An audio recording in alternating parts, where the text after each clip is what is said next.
In the United States, people with disabilities constitute our nation's largest minority group. According to the American Library Association's Library Services for People with Disabilities policy, quote, library collections should include materials with accurate and up-to-date information on the spectrum of disabilities, disability issues, and services for people with disabilities, their families, and other concerned persons, end quote. This video features authors who weave their experiences with addiction, mental illness, and/or disability into the prose and poetry they craft.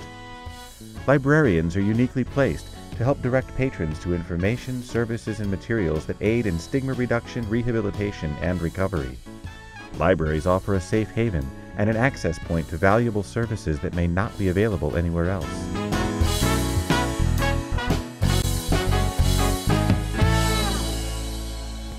I like to share the possibility that people can really become involved with their world, and I think that all of us can make a difference. And one of my biggest inspirations is simply the fact that I've been through transformative experiences in my life, being on the Olympic team, recovering from mental illness, earning a master's degree, being homeless, 3 career changes, being married and divorced, making a lot of friends. This is actually a line from one of my poems. And all those experiences have made me who I am, and I've affected those experiences myself as they've happened. And that's what inspires me, is the fact that those experiences can change other people as well. Well, I want to pass on knowledge that's going to be helpful to people. I get really happy when I have a mother say to me, well, your book enabled my kid to get a job or to go to college, or you helped me, teach my little kid language, or a rancher comes up to me and says, well, I built one of your corrals and it really worked, or downloaded stuff off your webpage on cattle flight zone and point of balance, and that really worked when I handled my cattle. I like going and putting knowledge out there that can help people in the practical world, help people with autism, help people with livestock. I like to tell a librarian about my book is my books are very harmless, they're very happy, they're not very mean, they're very kind and nice, just like me. They're real positive books, my books are. They're not full of anything dumb, full of positive images. We got to realize this is an illness. If we saw a person on the street, had a compound fracture, was laying on the street with a bone sticking out of their leg, we'd want to help them. We don't feel that way about persons with mental illness. We're afraid of them. We want to avoid them. But we also underneath want to blame them, because to realize that this is an illness means it can happen to you. And we don't believe it can happen to us. We don't believe it. You don't think you're going to wake up tomorrow and have a mental illness. You just don't. But what I'm here to tell you is, you could wake up tomorrow and get a telephone call and find out that your brother, your sister, your son, your daughter does have one, because that's what happened to me. And then when that happens, then all of a sudden you'll get it. You'll understand that these are illnesses. So that's the first thing that we have to do. There's still a stigma about addictions, whether it be alcoholism or drug abuse, and there's a stigma about this. And I think the only way we're going to combat this is to help people, is to give people knowledge, so that they're not so afraid of it or don't want anything to do with it. Because of the stigma associated with addiction, many people are afraid to seek out help, and are even afraid to go to a bookstore and buy a book about sobriety or about recovery, and carry it around, or have it in their purse, or maybe their spouse would find it, or somebody at work would see them reading it, and they're not at a point yet where they're ready to admit that to others. They may only just be beginning to admit that to themselves.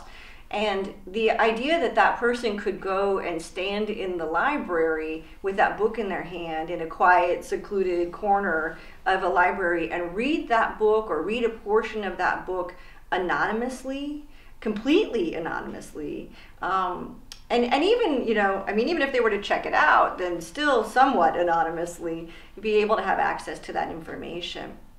along with that, what we know about people whose addiction has progressed, who are in active addiction and are really struggling with that, is that they tend to have financial consequences as a result of their addiction. So the idea that those materials might be available in a library and they're both free and anonymous is a huge thing. My name is Jackie Andrasky, and I've written a book called Dudley, and this is a children's book for children from 5 to 12, and it was illustrated by Renee Nilgis. And Dudley, right here, has actually lived in our home since my daughter was about 8 years old. Well, my name's Temple Brandon. I'm a professor of animal science at Colorado State University, and back in 1949, when I was a little 2.5-year-old kid, I had all the symptoms of autism. And I was very lucky to get into a very good early educational intervention program. There's a whole lot to what I do, and everything right now is intertwined. I ride everywhere on my bicycle, and I am really active in the mental health consumer movement, trying to make a difference for people with mental illnesses by sharing my own recovery. And my writing is about that and how to help people connect to and impact their world. And I combine spoken word poetry and motivational speaking, and I do performances, and I also do artwork called digital poem collages, which is visual art combining photography and collage and poetry. I mean, here I am. I said to my wife Patty one night, I said, look, I want to help our son, but I don't know what to do. And she looked at me and she said, well, Pete Early, a father, can't find out much, but Pete Early, a reporter, can investigate this and find out what's going on in mental health today? Why couldn't you get our son help, and why now is he charged with 2 felonies and being threatened with being put in jail? My name is Jamie Graham. I was born in South Bend, Indiana in 1956. I was born with a disability which was hard of hearing. Well, my name's Kelly Madigan Erlinson, and I am a person in long-term recovery. And what that means in my case is that I have not had a drink in over 28 years. I am also an author who's writing in multiple genres. I write poetry, essays. I'm currently working on a novel, and I've published a self-help how-to book that aims to help people get started in recovery from substance abuse.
My first book was Uncle Jamie's The Helmet Show. It was about, well, my adoptive niece, Laura Haley. I went into her house and she saw me wearing my helmet and she was scared. Ah, you lost your hand, Uncle Jamie. Well, at that time she was 3 years. Well, I don't know if she was, maybe she was 3 or 4 years old. But back then she thought I lost my hand, and that inspired me to make my first book, Uncle Jamie, The Helmet Show. And you know about people with disabilities, all that wear helmets, but my book is a real neat book. It got all kinds of different helmets, and that's why I call it The Helmet Show. I show up my different helmets. I got a bear helmet, I got a tree helmet, I got a rock helmet, I got a cloud helmet, I got a monster helmet, I got a bat helmet, I got a wheel helmet. my wheel helmet is the wheel. And I really do like, I really do like to peel. I like to peel out with my wheel helmet. I remember as a poet that I didn't understand that I was a poet. I knew that I was writing even in grade school and certainly in early junior high, and I had this compulsion to write and capture images, but I really didn't understand what I was doing. And I have such a clear memory of standing in my junior high library, and I had discovered a collection, an anthology of modern poets.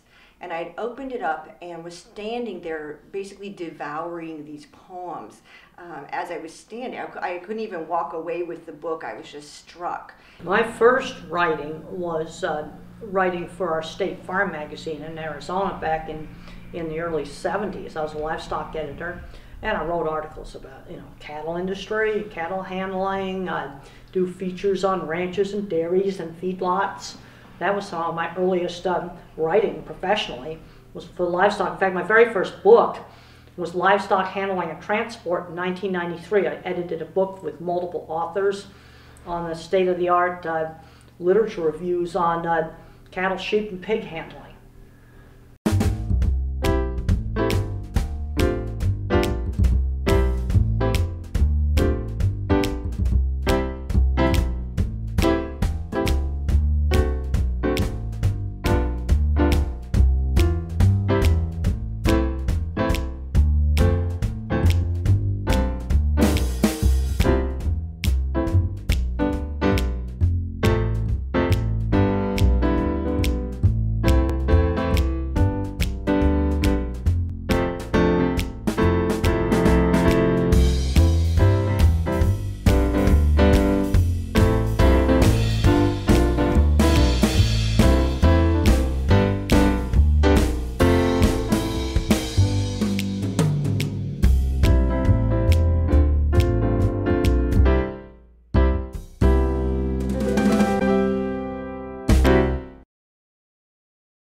I have to write, language describes the picture I have in my mind. Thinking in pictures is all of my writing. Animals in Translation, Animals Make Us Human. I had Katherine Johnson, my brilliant co-author. See, I don't know how to write in a kind of, storytelling style like she does it. You read Thinking in Pictures, or you read things on Grandin.com, my webpage, that's all my writing. That's technical writing.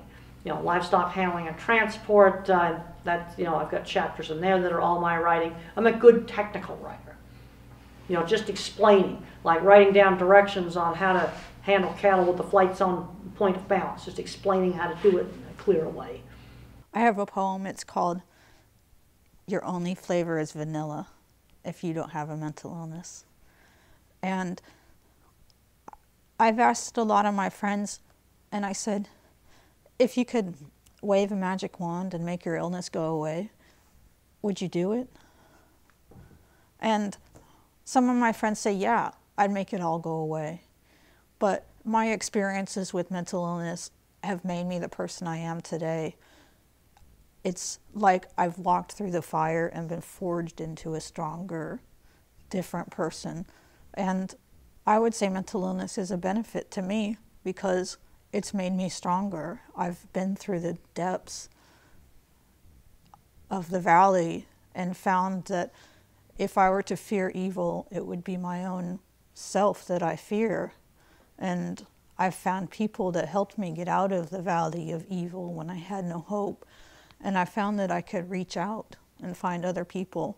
And that's helped me in a way that's a real benefit to me, because the ability to network and build a community of people around me to support and to share has helped me build a community of people in my bicycle pedestrian work and in my poetry work. And learning to build one community helped me build a community in my church, and I'm now a member of so many communities because of the mental illness community. I really didn't see myself as a writer of a self-help book. I felt like there's a lot of self-help books already on the market, and I like to think of myself as a more literary writer. And so I was like, well, I could do that, but I don't really want to. That's really not something that's on my agenda. But one of the things about being in recovery is that I get to learn that my agenda isn't always first, and that sometimes there's another agenda at play. And so eventually I came to understand that I was supposed to write this book, that I was uniquely qualified in the sense that I had, experienced addiction myself, was in long-term recovery, and also as a counselor had spent 25 years perfecting or attempting to perfect how to best talk to somebody in early recovery about these very issues.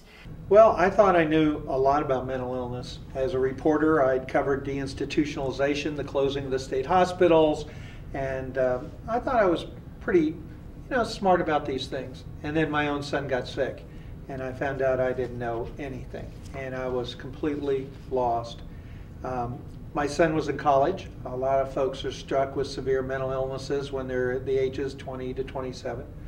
And his brother called me up one day. He lived in New York with my son, who was attending a school there. And he said, "Dad, Mike's crazy."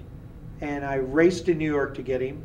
And I'll never forget that car ride, a 4-hour ride from New York to Fairfax County, Virginia, where I live.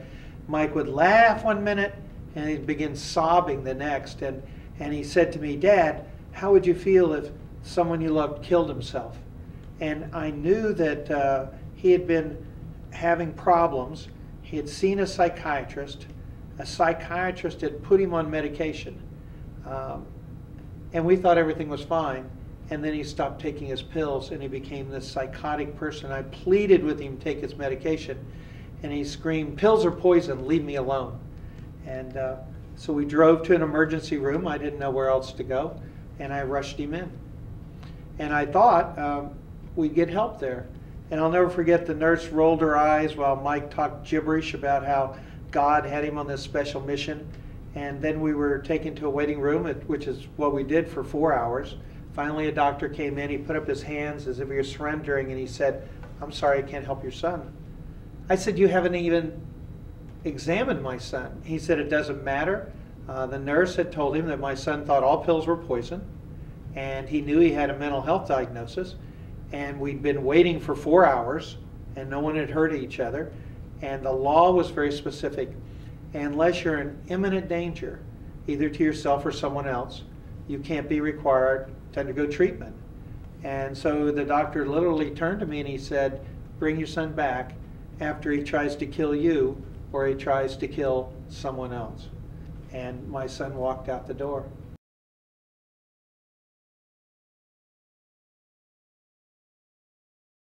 In my book, Getting Sober, I recommend that people get a library card, because I believe that libraries are a really safe place for people in early recovery who might be having difficulty managing cravings or having temptations to drink or to use drugs.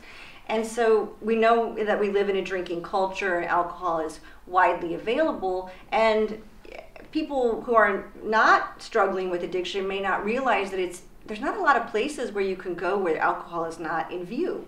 I mean, even if you go get gas in your car or you're going to buy groceries, you're being confronted with, displays of alcohol and big alcohol advertisements and, different end caps with, the chilled down version of whatever your favorite thing used to be. So going to the grocery store becomes treacherous for people in very early recovery.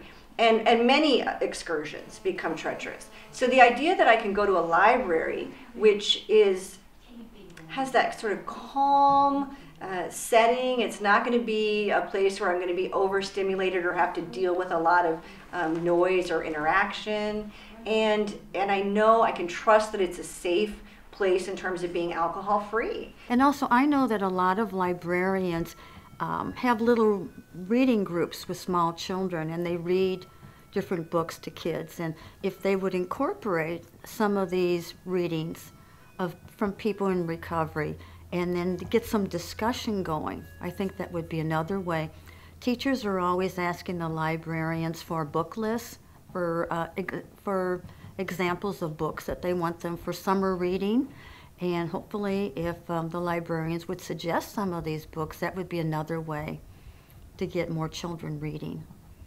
You have to find your niche in starting with your own community. Oftentimes libraries are a great place for that. They either will be hosting writing workshops, they might be bringing visiting writers in, and you could go and hear them speak, and you could then afterwards strike up a conversation with them, ask them some questions, but really looking around in your own community for other writers and other people that might be interested in hosting a poetry reading or something like that. So we're just building that community or tapping into community that's already there.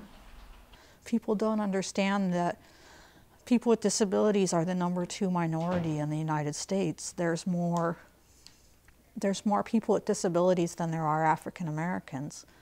And of all the disabilities, people with psychiatric disabilities are generally the most poor, the most underemployed, and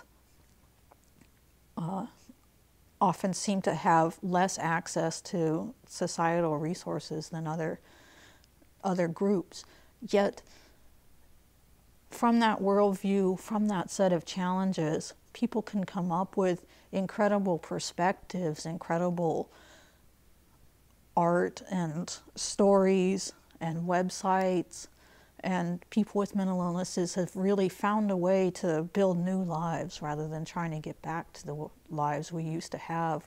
And those stories, those works, would love to see some form of publication or display.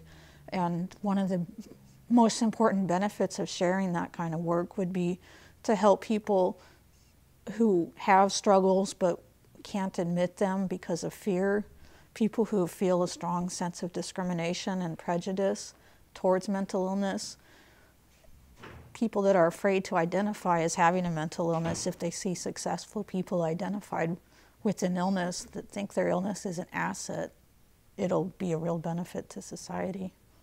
Early in my writing career, before I had opportunities to go away, places like writing residencies, the library was really a haven for me. Not only for the reasons I mentioned earlier, that it was a safe place in terms of being alcohol-free and not having to deal with any temptations or cravings in early recovery there, but also that it just afforded a secluded place to go and focus on writing, to be able to sit at a table and write, and to not only not be interrupted, but to somehow know that that process was honored. It's obviously honored if you are surrounded by books, you are surrounded by people who love books, who read, who who are interested in writing and in reading and in literature and in all the ways that libraries can impact people's lives.